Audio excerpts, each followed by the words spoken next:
विशेष का मतलब ये कि आप में जो ये चित्त की चल विचल है उसे रोकना है। चित्त को लीन करना है चैतन्य में। फिर से सुनिए, चित्त को चैतन्य में लीन करना है, पर लीन करना है चैतन्य में। फिर से सुनिए, चित्त को चैतन्य में लीन करना है, पर चित्त अगर इधर उधर उलझा रहे तो वो चैतन्य में कैसे लीन होगा? तो पहले तो उसकी दूसरी नाड़ी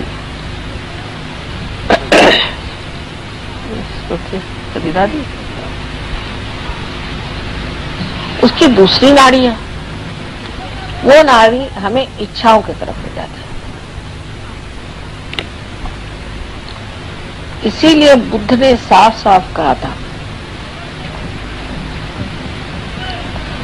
कि कोई सी भी इच्छा करना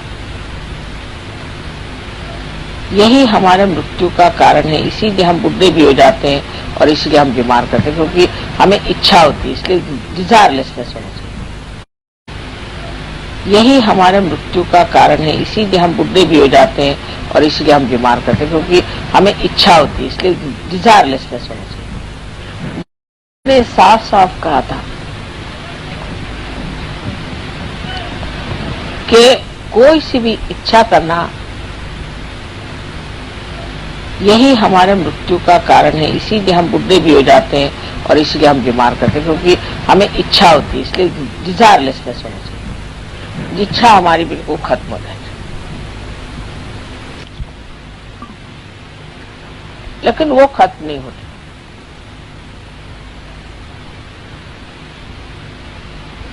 एक शुद्ध इच्छा मात्र रहनी चाहिए। वो कैसे हो?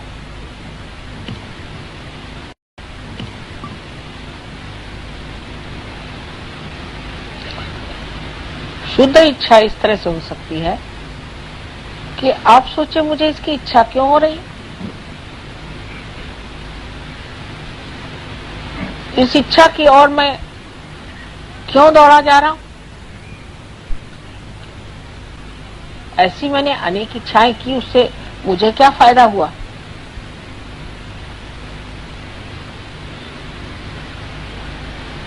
तो जो कुछ भी मिला है उसी में आनंद मान लेना ही एक सहयोगी का कर्तव्य। तो शुद्ध इच्छा की जब आप इच्छा रखें तो जब कुंडलिनी चढ़ती है तो ये जो इच्छा की नाड़ी नीचे की तरफ मुड़ी हुई है वो ऊर्ध्वगति उसको हो जाती है, उसमें शुद्ध इच्छा भर जाती है। इच्छा मनुष्य करता है इस विचार से कि इससे मुझे सुख मिलेगा, आनंद मिलेगा, मिलता कुछ नहीं। तो इस इच्छा को जो है आपको आनंद में लीन कर देना चाहिए, क्योंकि शिव का तत्व जो है आनंद, क्योंकि शिव का तत्व जो है आनंद, उनका स्वभाव आनंद है। इसलिए हर एक चीज में आनंद खोजना चाहिए,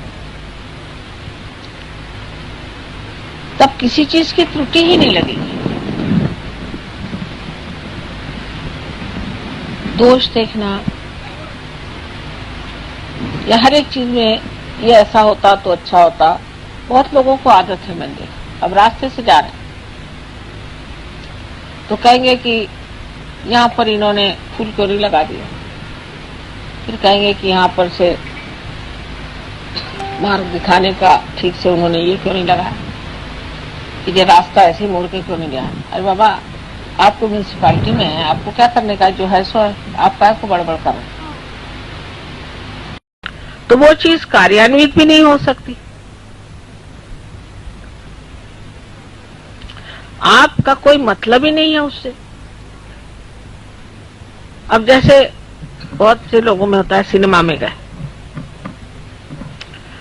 तो उसमें कोई सीन दिखा रहे कि एक आदमी जा रहा है और अब वो किसी पहाड़ी से गिरने वाला है, तो लोग कहेंगे अरे कहाँ जा रहे तुम, गिर जाओगे। अब वो तो सिनेमा में जा रहा है, वो कोई तुम्हारी बात सुन रहा है क्या? शिव के स्थान पर भी पहुंच गए और उनके मूर्ति के दर्शन भी हो गए, किंतु जब तक उनका प्रकाश हमारे अंदर नहीं आया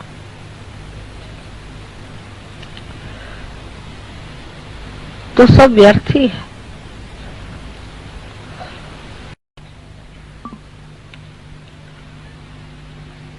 तो पहले जमाने में तो कहते थे कि सबको त्याग दो, घर त्यागो, बच्चों को त्यागो, बीवी को त्यागो, सब छोड़ छाड़ करके जंगल में जाके एकांतवास करो। सहयोग में ऐसा नहीं। सहयोग में यह है किसी को नहीं त्यागना है, सबको अपनाना है, क्योंकि सहयोग एक व्यक्तिगत कार्य नहीं कि आप जाके एकांत में बैठ गए और तपस्या की और बड़े ऊंचे हो गए तो क्या फायदा हुआ, आप अवधूत बन गए तो क्या फायदा हुआ। हाँ ठीक है, एक ऐसा आदमी हो तो अच्छे भाषण दे सकता है, हो सकता है कि थोड़ी बहुत चैतन्य की भी वर्षा कर सकता है, पर उसे सारा संसार तो ठीक नहीं हो सकता। हमें तो सारे संसार को ठीक करना है। तब ये सोचना कि मैं क्यों अपनापन सिर्फ थोड़े ही सीमित लोगों में रखता हूं, और उसके भी वजह, एक साथ थे वो कह वो मुझे बहुत अच्छे लगते हैं। मैंने कहा क्यों? कह उनके बाल बहुत अच्छे। तो मैंने कहा क्या आपको बाल अच्छे लगते कि वो अच्छे लगते? फिर कोई कहेंगे कि साहब वो उनका हमारे साथ बर्ताव बहुत अच्छा है। कोई अगर मीठी मीठी बातें करते तो वो अच्छे लगते हैं, कोई अगर ऐसे कपड़े पहनते तो वो अच्छे लगते हैं। फिर ये हमारे दिल्ली के रहने वाले हैं, नहीं तो ये बंबई वाले हैं, दिल्ली वाले हैं, ये फलाने हैं, ठिकाने हैं, ये। अरे आप अब विश्व के नागरिक हो गए, अब कहाँ बंबई और कहाँ दिल्ली और कहाँ मद्रास, ये अगर आपके दिमाग में अभी भी बैठा हुआ है तो अभी आप सहयोग को समझे नहीं, चिपकता नहीं दिमाग में। रात दिन वही गुनगुन लगी नहीं रहती। कोई भी चीज में उलझता नहीं मन, क्योंकि वो करुणा के सागर में लीन हो गया। और करुणा के सागर में जो लीन हो जाता है वो बस अब कोई आ गया, उसको कोई तकलीफ लगता, बाबा इसकी तकलीफ ठीक कर दो। अब वो जाकर के बाद में छुरा लेके भी आए, चाहे कुछ करे, ये विचार नहीं आता। तकलीफ है ना, अब ठीक कर दीजिए, इनको परेशानी ठीक कर दीजिए। हालांकि मैं जानती हूँ कि कोई परेशानियों में कोई अर्थ नहीं है, लेकिन तो भी बहुत गंभीरता से उसको सुनती हूँ कि भाई क्या परेशानी बताओ। हाँ फिर ऐसा है तो फलाना है, छोटी छोटी चीजें भी कोई बताए।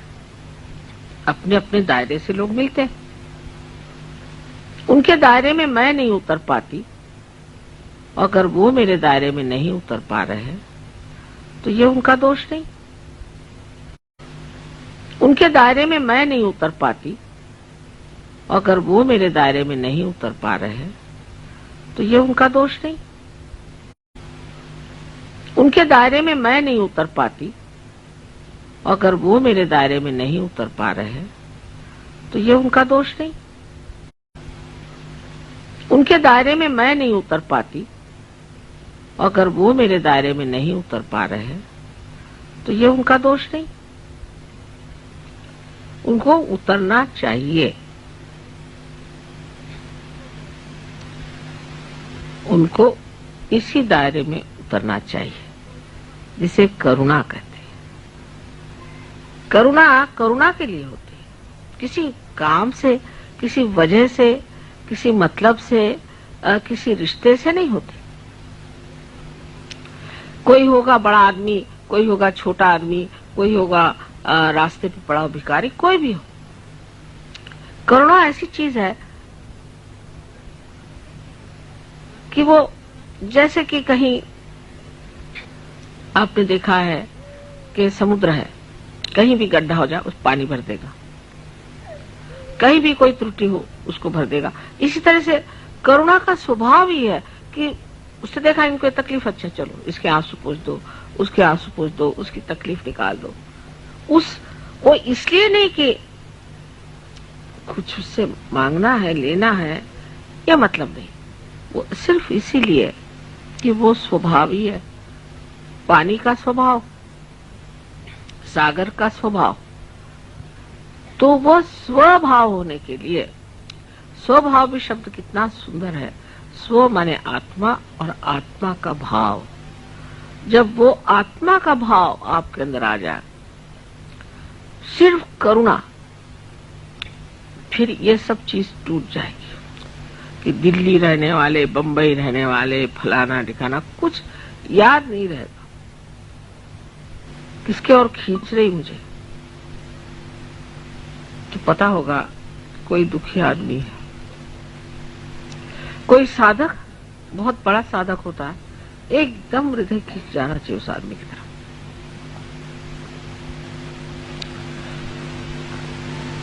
और ये करुणा ही सब आपको सुमति भी देती है और स्मृति भी देती है, मेमोरी देती है। क्योंकि जितनी निकटता करुणा से आती है उतनी किसी भी रिश्ते से नहीं आती। और इस करुणा में अपने को लीन कर लेना, इस ममत्व को लीन कर लेना ही सहयोग में उन्नति का मार्ग है। ऐसी विशेष चीज है करुणा। और इस करुणा में अपने को लीन कर लेना, इस ममत्व को लीन कर लेना ही सहयोग में उन्नति का मार्ग है। लीन कर लेना, इस ममत्व को लीन कर लेना ही सहयोग में उन्नति का मार्ग है। क्योंकि मैंने कभी नहीं कहा कि आप अपने बाल बच्चे छोड़ दो, घर छोड़ दो और घर से निकल के अपना जितना पैसा कौड़ी मुझे ला के दे दो, घर बेच दो, बीवी को भी बेच दो, बच्चों को बेच दो, सब पैसा मुझे दे दो। ऐसा ही कहते हैं ना साधु संत जो आजकल निकले। लेकिन इनके उल्टे सहयोग है। आप जैसे भी हो, जहां भी हो, अंदर ही अंदर बढ़ते जाओ। वो अंदर देखे बगैर तो नहीं होगा, अंदर ही अंदर बढ़ते जाओ। वो अंदर देखे बगैर तो नहीं होगा। फिर ये सोचना है कि क्या मैं करुणामय हूं? किसी को अगर कुछ है, अब उससे कहा कि नहीं भाई इस बार नहीं हो सकता, बहुत बुरा मान जाते। माने सारा ममत्व अपने ही बारे में, मुझे क्या मिलना है, मैं क्या पाऊंगा, मुझे क्या लाभ होगा। लेकिन ममत्व बाहर नहीं। कौन किस दशा में कैसा भी हो, करुणा अपना रास्ता खुद ही ढूंढ लेती है बड़ी सुंदरता से। क्या लाभ होगा, लेकिन ममत्व बाहर नहीं। कौन किस दशा में कैसा भी हो, करुणा अपना रास्ता खुद ही ढूंढ लेती है बड़ी सुंदरता से। वो बड़ा आनंददायी है। करुणा का पाना, उसमें बहना और करुणा में अनेक तरह के कार्य होना आनंददायी तो है, लेकिन उस आनंद में लोभ नहीं होता कि ये आनंद मैं बार बार पाऊं। उसकी प्रचिति नहीं, कॉन्शियसनेस नहीं होती।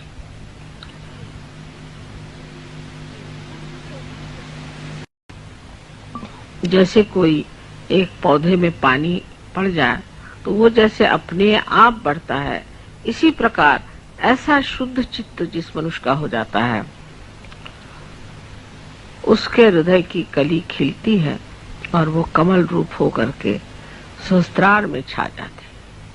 फिर उसका सौरभ, उसका सुगंध चारों ओर फैलता है और ऐसा मनुष्य एकदम नतमस्तक हो जाता है, एकदम नतमस्तक होकर के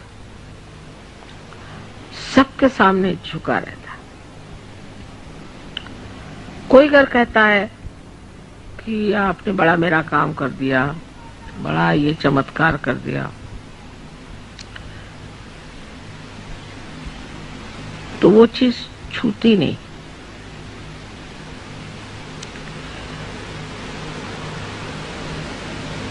जैसे कि आनंद की लहरें बाहर की ओर तट पे जाकर के नाद करती हैं, किंतु वापस नहीं लौटती। उसी प्रकार जिस मनुष्य की यह स्थिति हो जाती है, उसका सारा कार्य बाहर निनाद करता है, आवाज करता है, उसका असर बाहर दिखाई देता है तट पर। उसके अंदर इसका कोई भी परिणाम नहीं आता।